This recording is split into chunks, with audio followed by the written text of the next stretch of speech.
Alrighty, APUSH, I'm going to walk you through some of the things leading the U.S. into the World War and also talk about how it changes things on the home front. So first of all, we're going to briefly explain, and this may be a little bit of review, well, it absolutely is review, what caused World War I. These are what I call the isms and also alliances and self-determination. But anyway, these are the things leading us into the World War. And you guys learned this last year, so I'm not going to totally go over this. We're kind of flying through it. But imperialism is a big one because this is what makes it a world war and not just another European war, because we've certainly seen those come and go throughout the centuries. But because Europeans had taken colonies, that is going to pull the entire world into the war in some way, shape, or form. Okay, these are our different sides. So, of course, you probably already know the Triple Entente does not become the Central Powers, it becomes the Allied Powers, and the Triple Alliance is going to turn into the Central Powers, just to make it confusing. There is no Axis powers in World War I. That's World War II. So these are the major players. Of course, the United States is trying to stay neutral, but eventually will get pulled in on the side of the Allies. Okay, so we've got the progression of the war, and if this were class, I would probably make you put them in order, but oh hey, I'm feeling generous, I put them in order for you. So there it is. Again, you learned this last year. So it's the alliance system really that causes the domino effect that makes within about 5 weeks all the major powers in Europe and all their colonies at war. So the United States immediately proclaimed neutrality, but as you guys know, we will get pulled in. Okay, so in class, you may or may not have had a chance to hear this yet, but we will listen to Al Jolson's recording of Hello Central, Get Me to No Man's Land. And it's kind of a little tearjerker song in 1916. This is post-Lusitania, but pre-entry to the war. So you can see how they're really kind of pulling on the heartstrings here and trying to, you know, just kind of make Americans feel sympathy for no man's land, but at the same time not want to get involved, right? This is why Woodrow Wilson runs in 1916 on the campaign slogan, "He kept us out of war." So, all right, let's walk through this together. Or maybe I can't. Let's see. Ha, just kidding. Now I can. Okay, June 1914, Franz Ferdinand, the Archduke of Austria-Hungary, is assassinated, which of course starts the war. By the end of July, pretty much the whole alliance system collapses. And the Schlieffen Plan fails, which is really apparent at the Battle of the Marne. So now we've got a two-front war and a war of attrition, of brutal trench warfare, which again, we're not going to focus as much on trench warfare and the new weapons. We're going to focus more on what led up to the U.S. entry, how it changes things at home, and then how the U.S. emerges as a world power after, and also setting up our isolationism of the 1920s. So 1915, we're getting flooded with propaganda, especially from England. And, you know, England is a strong trading partner of the United States, so they were hitting us hard. May 7th is the day the Lusitania was sunk by a U-boat. Worth noting that the Germans had taken out almost a full-page ad in the New York Times warning Americans not to get on these ships and basically saying, look, you're going in a war zone. But regardless, 128 Americans were killed on that passenger ship. Still not enough to get us in the war, because we're seeing the numbers coming out of the Battle of Verdun and the Somme and Ypres, Belgium, and the Western Front, and we certainly don't want anything to do with that. So the Sussex Pledge will keep us out for a while. Wilson will run in November 1916 and win. But even he, I think, knew at that point it was a matter of time. The Zimmermann telegram is discovered. A couple weeks later, the Germans announced they're going to break the Sussex Pledge, try to end control of the seas by England. And so on April 6th, Wilson felt like he had no other choice but to enter the war on the side of the Allies, and kind of citing the whole idea of moral diplomacy, that we needed to stop the aggression and promote democracy. So, we're going to talk in a separate video about civil liberties violations. It's kind of a whole other situation, but we do see morale boosting through war songs and also patriotism through propaganda. So we're going to look at that. So, okay, Bernard Baruch, wealthy stockbroker, here he is right in the middle, was put in charge of the War Industries Board. They're going to be responsible for coordinating efforts of industry to shift to wartime production. So this is something we'll see in both World War I and World War II.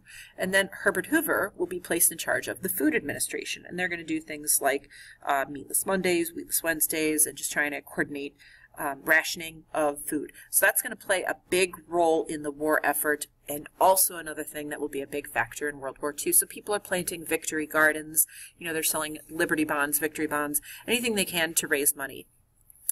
This propaganda is interesting. It's targeting those new immigrants that just arrived, you know, a lot from Southern and Eastern Europe themselves. So trying to say, look, you came here seeking freedom, now help us. So don't waste anything. Daily savings time is first used in World War I. It was actually proposed a lot earlier than that. If you saw the movie National Treasure, you know what I'm talking about.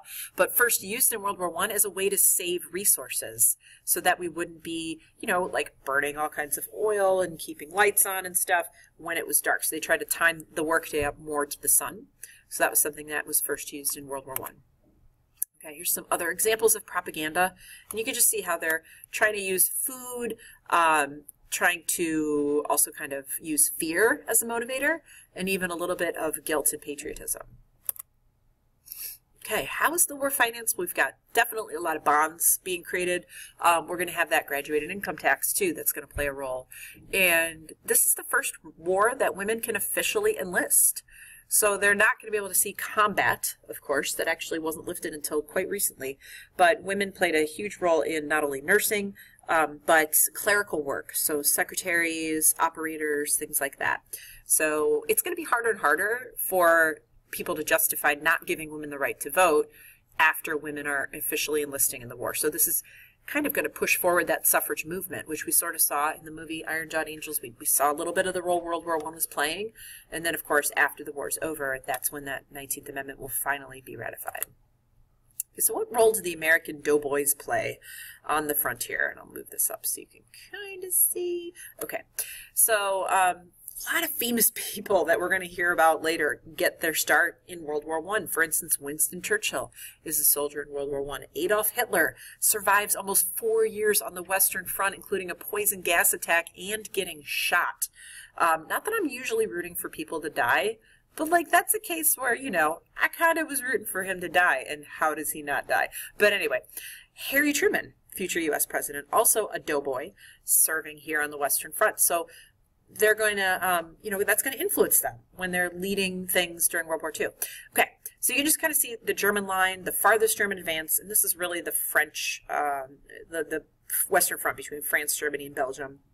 So the other thing you want to remember is by 1917, the Bolshevik Revolution was in full swing in Russia, and they had their own civil war, the Reds and the Whites, right? And so Russia, it was becoming pretty clear, was going to drop out of this war early. So this is why it's even kind of more important that the Americans came in at this particular moment, because things weren't looking good for the Allies. So they played a really big role in breathing some life here, especially into the Western Front, and giving some much needed resources. So the two areas where we're going to see that the Americans play a big role is right here with the Battle of Belleau Wood and Chateau Thierry, and then over here in the Argonne Forest, the offensive there.